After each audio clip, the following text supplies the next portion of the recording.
کوئی شخص ایسا نہیں تھا جس نے عیسائیت کا مطالعہ کیا ہو، جس نے عیسائیت کو اس طرح سمجھا ہو کہ اس کا جواب دے سکے۔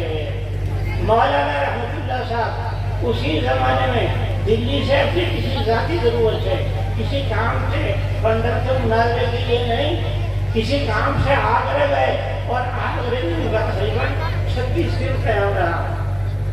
26 دن یاد رکھیے گا، میں ایک بات کروں گا اس لیے کہہ رہا ہوں، 26 دن قیام رہا۔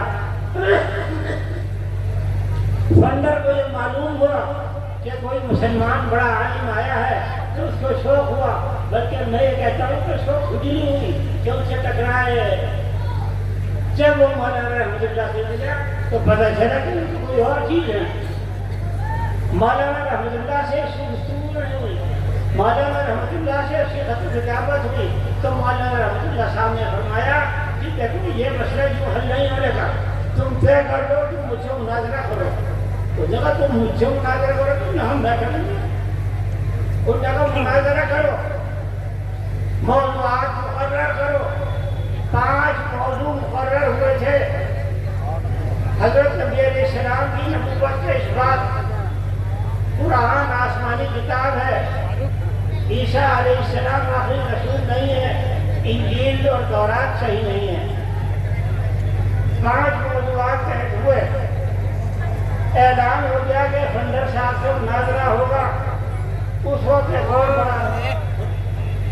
ایک اور بڑا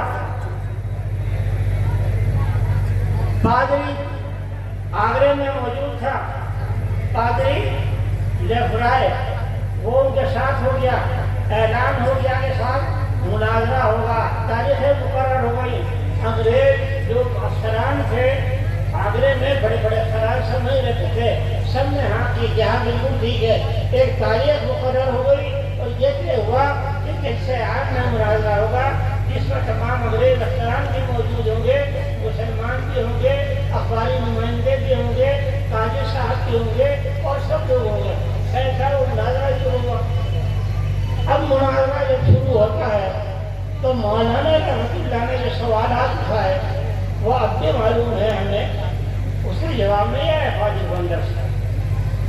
یہاں تک کہ یہ ہوا کہ دوسرے دن وہ وہاں سے فرار ہو گیا، نکل گیا۔ 3 دن مناظرے کے طے ہوئے تھے، 5 سوالات مقرر ہوئے تھے، 2 پر بھی بحث نہیں ہوئی تھی کہ بندر وہاں سے چلا گیا۔ اس مناظرے کی رودات چھپی بھی تھی، اس کو چھپ گئی تھی اسی وقت، اس کا نام ہے بحث شریف، وہ ہمارے پاس موجود ہے۔ بہرحال مولانا رحمۃ اللہ کا بڑا کارنامہ یہ ہے کہ انہوں نے اس ملک میں اسلام کو بچایا۔ اگر مولانا رحمۃ اللہ پادری بھنڈر کے مقابلے نہ آتے اور وہ پادری بھنڈر سے مناظرہ نہ کرتے اور پادری بھنڈر کا منہ نہ بھیج دیتے تو مشکل تھا کہ اس ملک میں مسلمان باقی رہتے۔ وہ جگہ جگہ جاتا اور کہتا کہ میں نے ہندوستان میں ایک بڑے عالم کو تحریر دے دی، لہٰذا تم عیسائی ہو جاؤ۔ پوری عیسائی حکومت، پوری فوج اس کے پیچھے تھی، لیکن اللہ تعالیٰ کس سے کام دے۔ مولانا رحمۃ اللہ صاحب نے اس کو شکست دی، پھر وہ کہرانے یہاں تشریف لائے اور انہوں نے کتاب لکھی، اس کا نام ہے ازالۃ الاوہام۔ پھر مولانا رحمۃ اللہ کا دوسرا کام ہے کہ جب اس ملک کو ان کی قربانیوں کی ضرورت ہوئی، جب اس کا خون کی ضرورت ہوئی، جب ان کی جدوجہد کی ضرورت ہوئی تو مولانا رحمۃ اللہ صاحب نے میدان جہاد سنبھالا، میدان عمل سنبھالا، اور یہاں سے آپ کے کہرانے سے اور کرنال تک یہ پورا علاقہ یاد رکھیے مولانا رحمۃ اللہ کی ذاتی ملکیت تھا۔ یہ سارا علاقہ جہانگیر بادشاہ نے مولانا رحمۃ اللہ کو دے دیا تھا، یہ ان کی ذاتی جاگیر تھی۔ اس پورے علاقے میں مولانا رحمۃ اللہ صاحب نے 1857 کی طاقتور تحریک چلائی اور یہاں تک کہ اس پورے علاقے سے انہوں نے انگریزوں کو نکال دیا۔ اور اس کے بعد پھر انہوں نے دوبارہ یہ کیا کہ یہاں تو کامیاب ہو گئے اور یہاں سے انگریزوں کو انہوں نے صفایا کر دیا۔ اس کے بعد وہ